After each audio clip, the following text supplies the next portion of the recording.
अभी कांग्रेस पार्टी के दफ्तर से बहुत ज्ञान मिला है और राहुल गांधी ने तो ऐसा ज्ञान दिया है कि देश को भी काफी समय लगा समझने में। तो ऐसा लगा कि बोलना जरूरी है। हमारे सम्मानीय राष्ट्रीय अध्यक्ष ने भी एक ट्वीट किया, आपको पता ही है, देखा होगा आपने। अगर राहुल गांधी, सोनिया जी और खरगे जी के सामूहिक प्रेस को एक शब्द में कहा जाए तो हार की हताशा में बहाना ढूंढा गया है। मैं फिर कह रहा हूं, आने वाले लोकसभा चुनाव में हार की हताशा में एक बहाना ढूंढा गया है। In utter desperation of imminent defeat, the Congress party at the highest level sought to create an alibi today. कुछ तो बोले, लेकिन उसमें कांग्रेस पार्टी का अकाउंट अगर फ्रीज किया गया है तो देश का अकाउंट फ्रीज किया गया है। ये तो कमाल है भाई। मुझे अपने जेपी मूवमेंट के आंदोलन के दिनों की याद आ गई। Indira is India, India is Indira, याद है ना? इमरजेंसी का दिन, जेपी की अगुवाई, कांग्रेस पार्टी की हार, आप सभी जानते हैं। कांग्रेस पार्टी राजनीतिक रूप से सूख कर कांटा हो गई है, फिर भी कांग्रेस पार्टी का अकाउंट अगर फ्रीज हुआ तो देश का अकाउंट फ्रीज हुआ। Mister Rahul Gandhi, what do you mean by this? Don't insult Indian democracy. Rahul Gandhi, Bharat के लोकतंत्र को इस तरह से आप शर्मसार नहीं करें। ये देश आपकी पार्टी से बड़ा है, ये देश का लोकतंत्र आपसे बड़ा है। और आज इसी देश में आपने झूठ बोला है, गाली दी है और सब देश ने देखा है, टीवी पे चला है ना। तो आप झूठ बोल सकते हैं, गाली दे सकते हैं, देश सुन रहा है, आपको यह तक अधिकार है, और करें, देश का लोकतंत्र नहीं है। ये कौन सा तर्क है? ये बात मैं बहुत विनम्रता से कहना चाहूंगा। इनको नई बात नहीं हो तो अमेरिका में जाते हैं तो कहते हैं इंडिया में कोई डेमोक्रेसी नहीं है, सिंगापुर जाते हैं तो वही कहते हैं, लंदन जाते हैं वही कहते हैं, और आज उन्होंने यहां भी कह दिया। आज उनके झूठ का मैं पोल खोलूंगा। लेकिन राहुल जी, सोनिया जी, आपको अगर देश की जनता वोट नहीं देती तो हम क्या करें? बीजेपी के राष्ट्रीय मंच से हम एक सवाल पूछना चाहेंगे।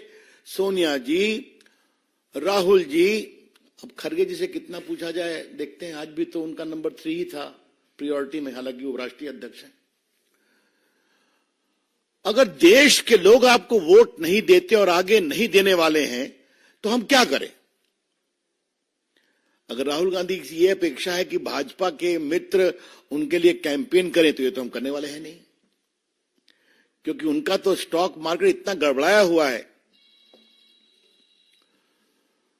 और आज मैं कांग्रेस के लोगों को एक बात कहना चाहूंगा। हम भी चाहते हैं कि विपक्ष के रूप में कांग्रेस पार्टी पनपे, कितना पनपे उनका विषय है, लेकिन कांग्रेस पार्टी अब समझे कि जब जब राहुल गांधी से मुंह खुलवाएंगे तब तक स्टॉक मार्केट का और गिरेगा।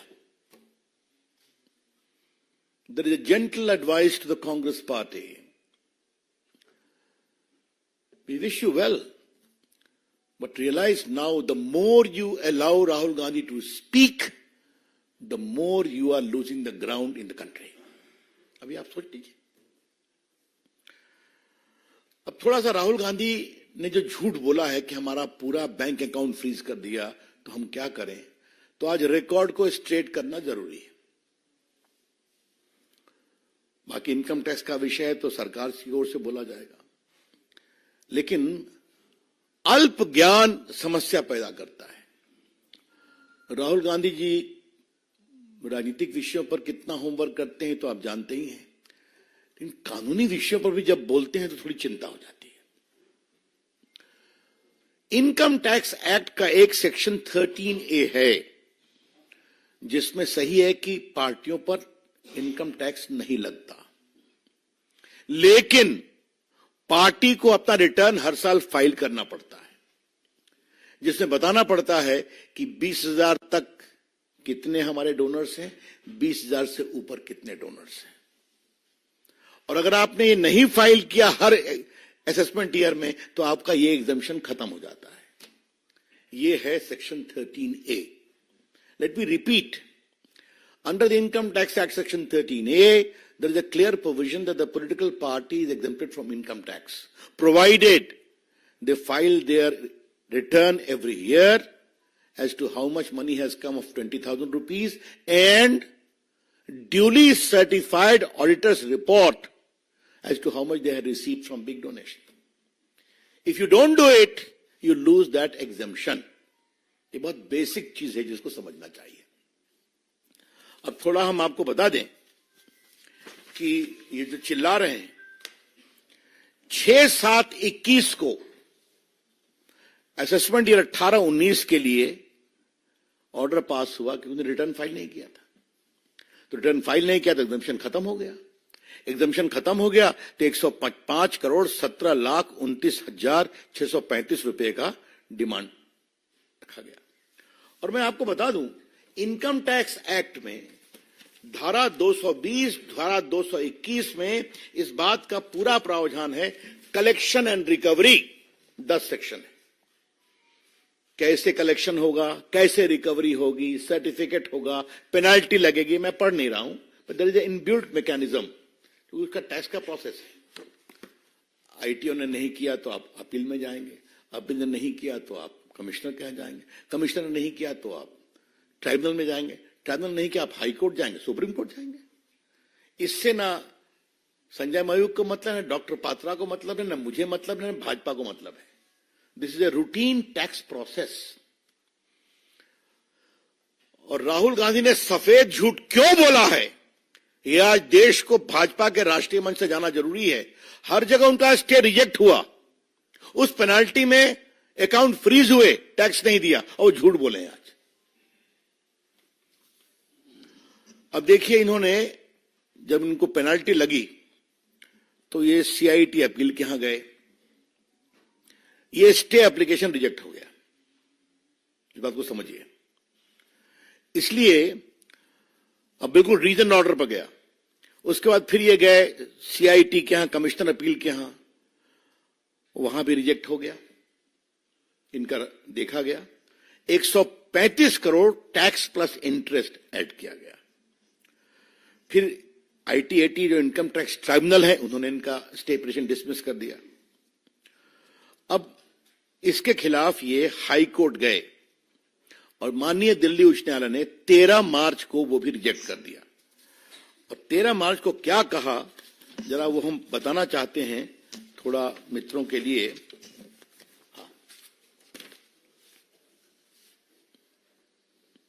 Court remarked that it was badly handled matter and somebody from the Congress office went to sleep right from 2021.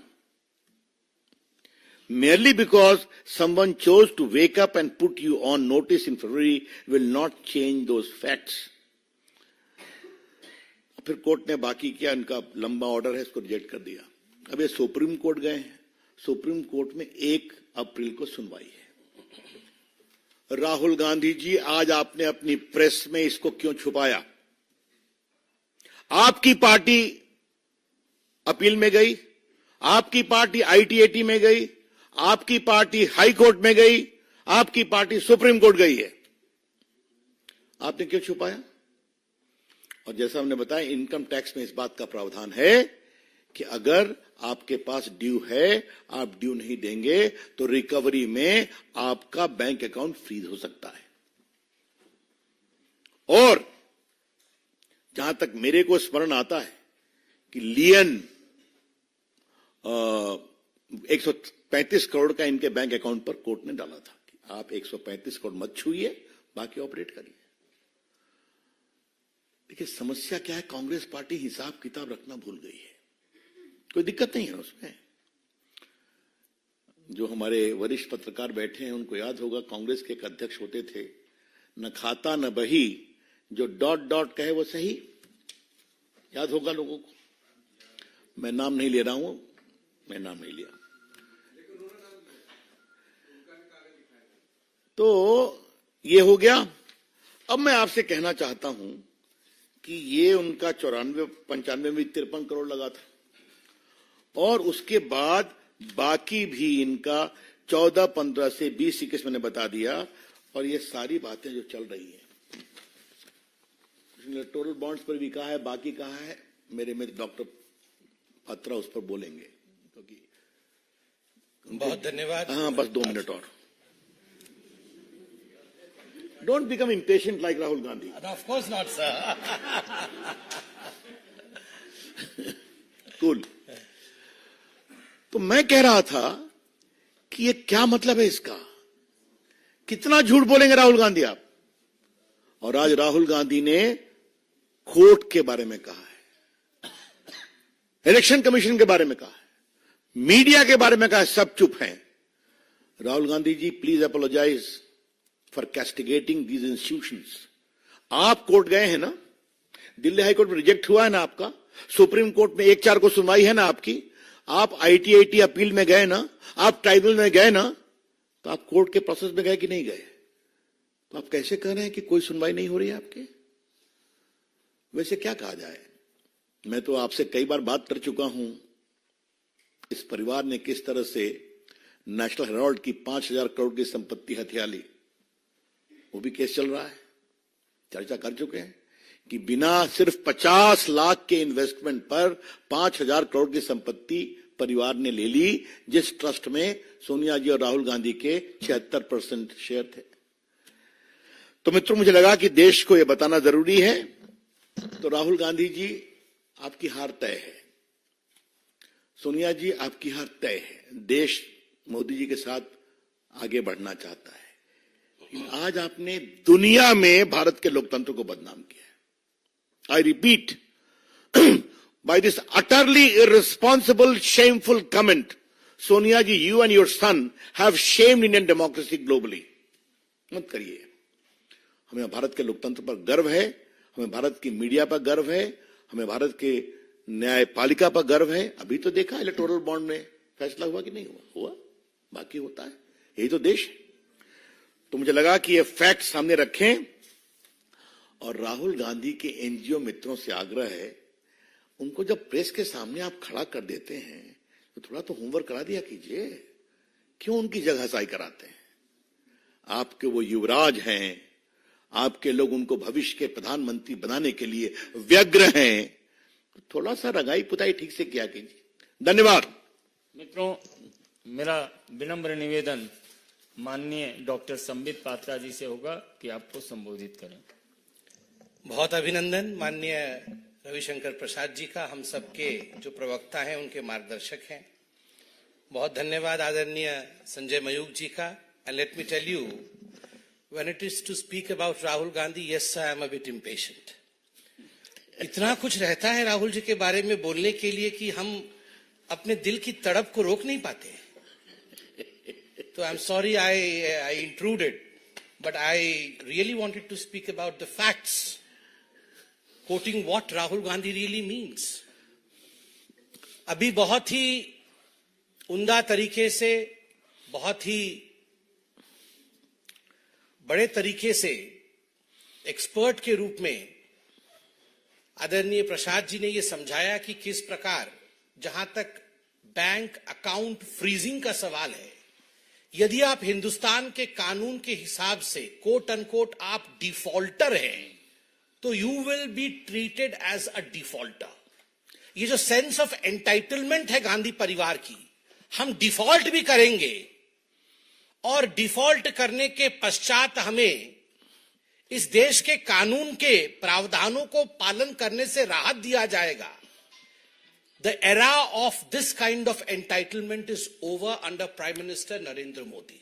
ये एरा नहीं है अब, चाहे आप गांधी परिवार के ही क्यों ना हो सकते हैं। और दूसरी बात जो मैं कहना चाहता हूं, remember, it is not the bank account of the Congress party which is frozen, it is the Congress party which is frozen.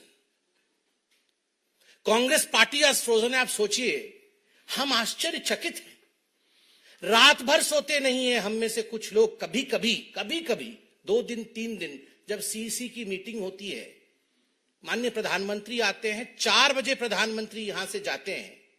जब हम 10 बजे सुबह जगते हैं तो हम देखते हैं प्रधानमंत्री के 2 रैलियां समाप्त हो चुकी है।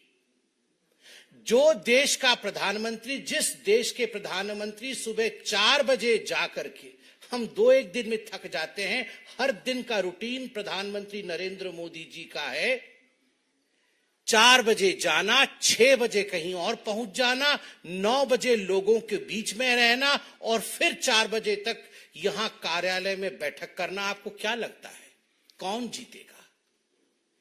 पसीना और मेहनत, पी से पसीना, एम से मेहनत। पसीना बहाया है मोदी जी ने, मेहनत की है मोदी जी ने।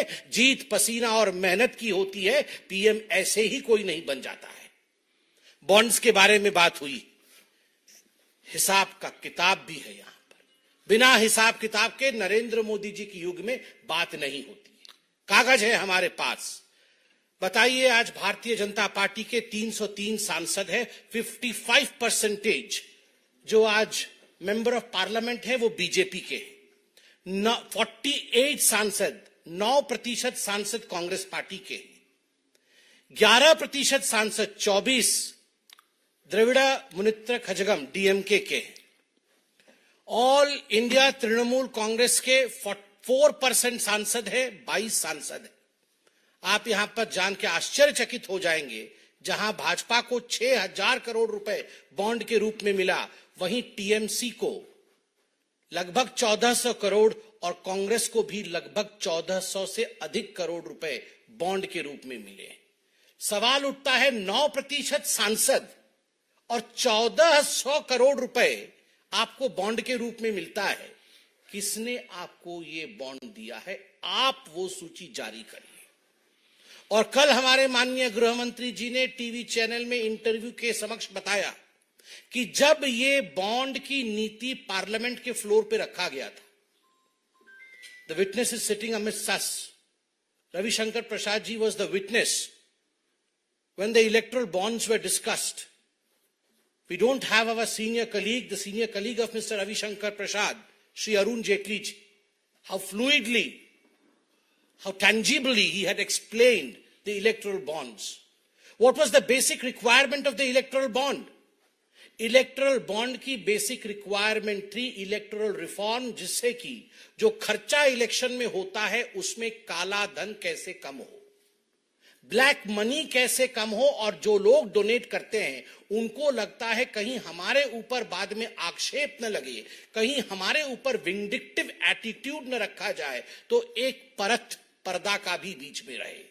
जब ये सारी डिस्कशंस हो रही थी पार्लियामेंट में, Ravishankar ji would supplement to say that the Congress party was not just a mute spectator.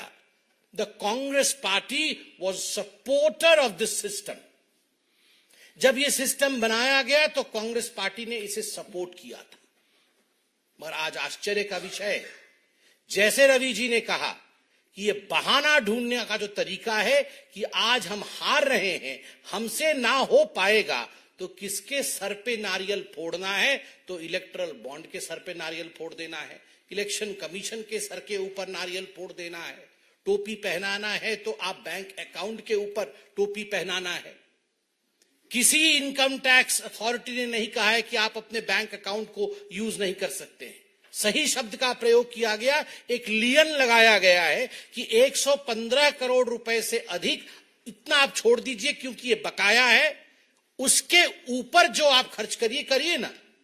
और वैसे भी मुझे कभी कभी लगता है, जहां तक कांग्रेस पार्टी और खर्च का सवाल है, सोनिया जी और राहुल जी दोनों मंच पर मौजूद थे, दोनों आज मुचलके पे बाहर हैं, बेल पे बाहर है, क्योंकि 5,000 करोड़ रुपए का गबन किया है मां बेटे ने, अक्यूज नंबर 1 और अक्यूज नंबर 2 इन नेशनल हेराल्ड केस, जिसके घर के अंदर, कोठी के अंदर केवल एक भ्रष्टाचार से 5,000 करोड़ रुपए रखे हो। और A to Z of Congress corruption, Agusta Westland से जेड तक अगर हम चले जाएंगे तो जो रकम उस कोठी के अंदर रखी हुई है, एक इलेक्शन नहीं पूरे विश्व के इलेक्शन को फंड करने के लिए यथेष्ट है।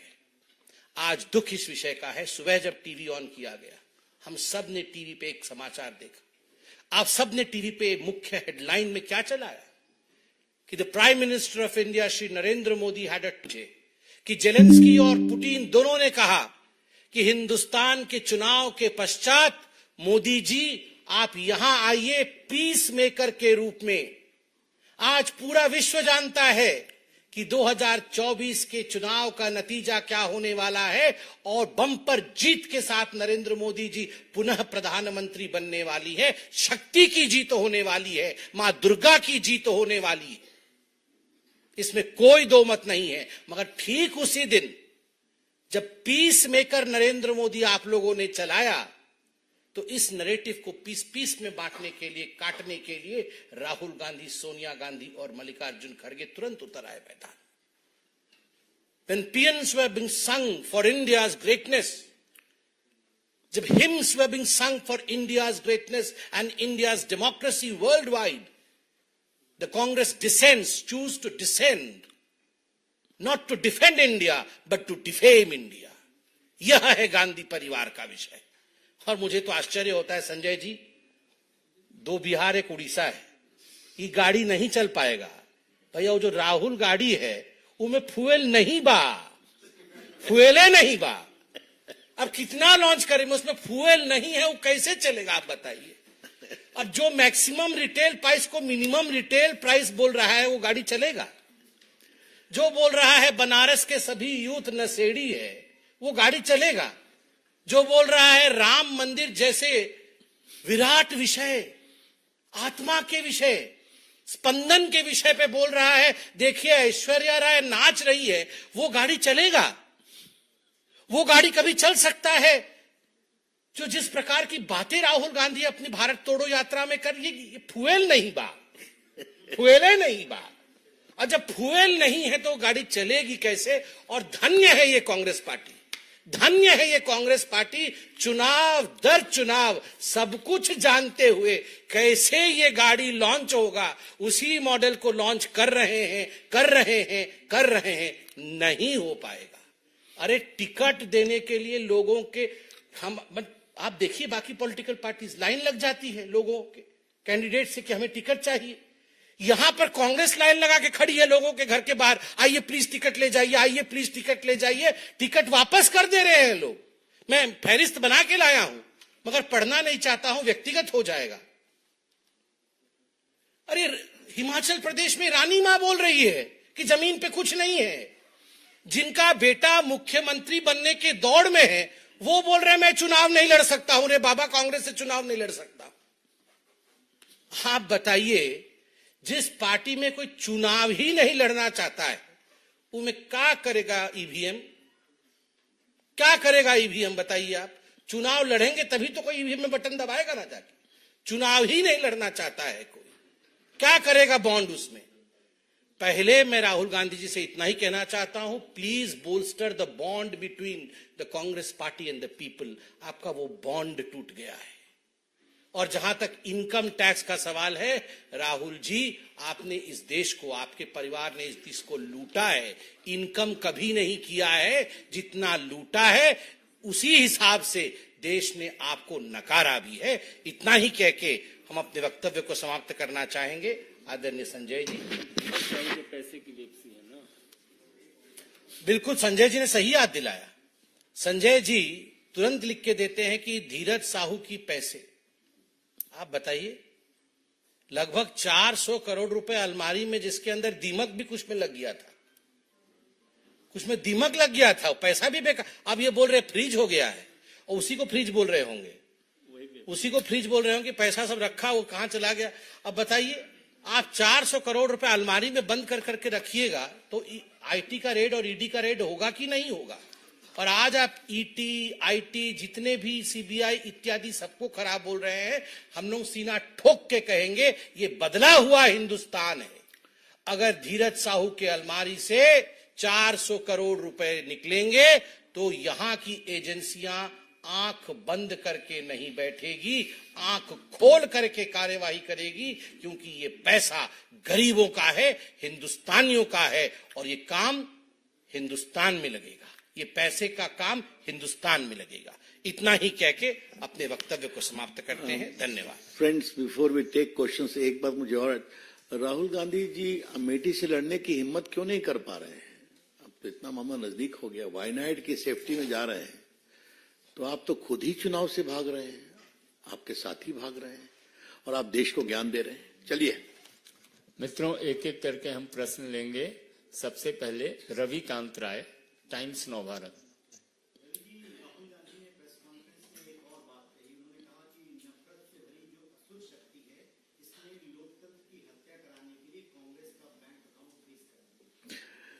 अब इस तरह की बेशर्मी भरी बातों का क्या जवाब दिया जाए?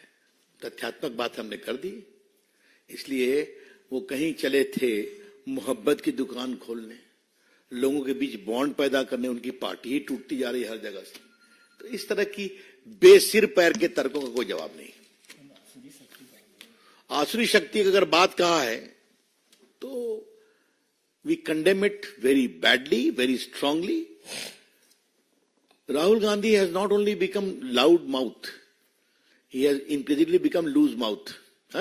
कुछ भी बोल देना है, कुछ भी बोल देना है। और राहुल गांधी जी, एक बात मैं विनम्रता से कहूंगा, आप वहां पर अपनी क्षमता से नहीं है।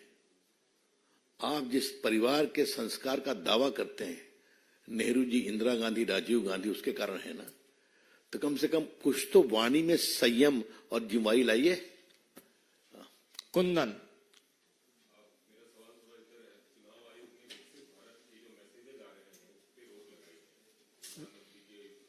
अब चलिए इसको उसको लेंगे बाद अलग में। से बात करेंगे। अरुण, CNN।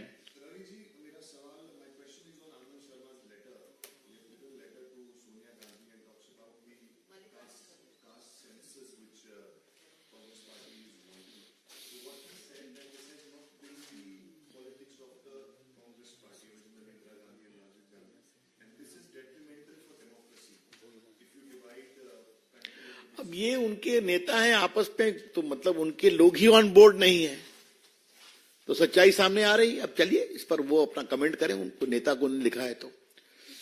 और any other question? Anand ji.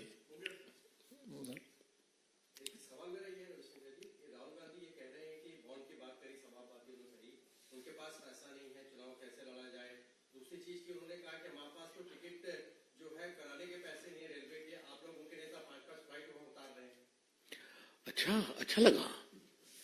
पैसा नहीं राहुल जी के पास, कांग्रेस पार्टी के पास। मेरे मित्र डॉक्टर साहब ने तो बहुत संकेत दे दिया।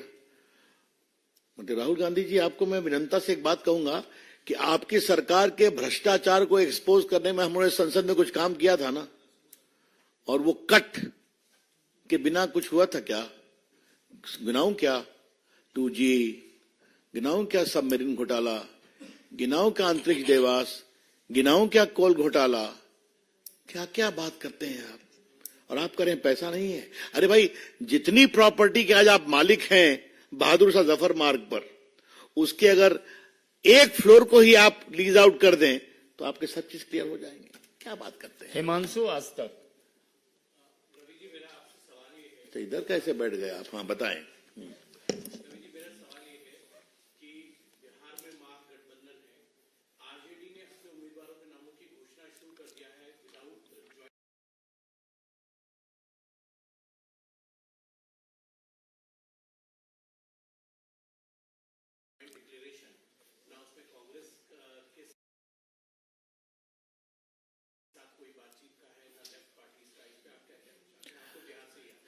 भाई यही सच्चाई है न, जब कोई नेता हो, न नीयत हो, न नीति हो, न समझदारी हो, तो ये तो होना ही होना है। और चले हैं मोदी जी को रोकने के लिए। और देखिए, बिहार में जितने एलाइज थे उनके समझदारी बना के कौन कितना लड़ेगा और किस सीट से लड़ेगा घोषणा कर दी गई। तो ये उनकी समझदारी है। Devendra, India TV.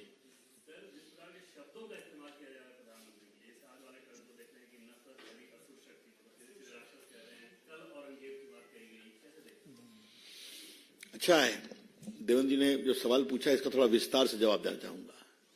इतनी बार आपको मोदी जी ने कहा है जितना गाली पढ़ोगे उतना ही कमल खिलेगा, और ये आप आज से नहीं कह रहे हैं, जब से वो गुजरात के चीफ मिनिस्टर है तब से कह रहे हैं।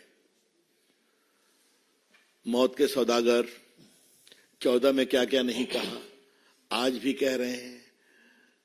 राहुल गांधी जी, एक तो इस तरह के शर्मनाक टिप्पणियों की हम बहुत भर्त्सना करते हैं। आज नरेंद्र मोदी जी दुनिया के नेता हैं, सबसे लोकप्रिय नेता है। Rahul Gandhi, Modi ji is not only the Prime Minister of India, but the most popular global leader. How he is respected this morning has been explained by Dr. Patra, कि आज क्या पुतिन हो, क्या America हो, क्या Europe हो, क्या Ukraine हो, और एकमात्र नेता हैं जो एक ही दिन हिम्मत करते हैं कि पुतिन को बधाई दिया, फिर भी कहा रास्ता शांति का वार्ता से होगा। और यूक्रेन ने कहा कि बिल्कुल आप सही कहते हैं, आप जीत के आइए, इसको करिए। ये उनकी अंतर्राष्ट्रीय साख है। अब उसके बारे में औरंगजेब कहना, क्या मतलब है इसका? आप जितना कहिएगा उतना ही मोदी जी का कमल खिलेगा, उतना ही मोदी जी के प्रति स्नेह बढ़ेगा। लेकिन राहुल गांधी, आपके और आपके मित्रों की हताशा अब इस हद तक बढ़ गई है कि इस चुनाव को आपने सिर्फ गाली गलौज बना दिया है। जनता देखेगी, इसका जवाब देगी। अंत में संबित पात्रा जी कुछ आहत हैं। वो आसुरी शक्ति पे मुझे कहना है, मैं रोक नहीं पाया अपने आप को, तो अनुमति लेकर बिल्कुल बोलो। जिस जिस प्रकार के शब्दों का प्रयोग आज माननीय प्रधानमंत्री, भारतीय जनता पार्टी और हिंदुस्तान के लोकतंत्र के गढ़ों के लिए किया गया है, बंधुगण आप आज सामने बैठे हैं, मीडिया को भी आज आसुरी शक्ति पुकारी गई है। ये आसुरी शक्ति ईडी को कहा गया है, ये आसुरी शक्ति सीबीआई को कहा गया है, पार्लियामेंट में बने कानून को आसुरी शक्ति कहा गया है, हिंदुस्तान के प्रधानमंत्री को आसुरी शक्ति कहा गया है, आज हिंदुस्तान के इलेक्शन कमीशन को आसुरी शक्ति कहा गया है। आप जरा सोच के देखिए, आप आसुरी शक्ति हैं? आप सोच के देखिए, क्या प्रधानमंत्री नरेंद्र मोदी आसुरी शक्ति हैं? जो व्यक्ति पूरे देश में करोड़ों माताओं और बहनों के लिए इज्जत घर बनाता है, वो दुर्गा शक्ति है या वो आसुरी शक्ति है? जो प्रधानमंत्री हिंदुस्तान के करोड़ों लोगों के घर के ऊपर छत दिलाता है, वो आसुरी शक्ति है या दुर्गा शक्ति है? जो व्यक्ति देश के करोड़ों लोगों के घर तक हर घर नल से जल पहुंचाता है, वो मातृशक्ति आसुरी शक्ति है या वो किस प्रकार की शक्ति है? जो व्यक्ति जन धन अकाउंट के माध्यम से पूरे हिंदुस्तान में करोड़ों लोगों के अकाउंट खुलवाता है, उसके साथ मां दुर्गा की शक्ति है या वो आसुरी शक्ति है? मैं ये सवाल पूछना चाहता हूं। जहां तक मोदी जी का सवाल है, मैं कहना चाहता हूं, जो आज से हजारों वर्ष पहले आदि शंकराचार्य ने लिखा था, ऐ जगदम्ब मदम्ब कदम्ब वन प्रियवासिनी हासरते शिखर शिरोमणि तुंग हिमालय शृंग निजालय मध्य गते मधु मधुरे मधु कैटभ गंजिनी कैटभ भंजिनी रासरते जय जय हे महिषासुर मर्दिनी रम्य कपर्दिनी शैल सुते। हे मां दुर्गा, तुमने जब भी आविर्भाव लिया है, हे जननी, जब भी तुम्हारा अवतरण हुआ है, गरीबों के भला के लिए हुआ है और आसुरी शक्ति के मर्दन के लिए हुआ है। जनता ही जननी है, जनता ही जनार्दन है। कौन दुर्गा के साथ है और किस आसुरी शक्ति का लोकतांत्रिक तरीके से ईवीएम के बटन के दबाने से समाप्ति करना है, इसका विषय जनता जननी के ऊपर छोड़ते हैं। बहुत बहुत धन्यवाद। मित्रों, एक चलते चलते मेरा आपसे भी सवाल है, बड़ी विनम्रता से।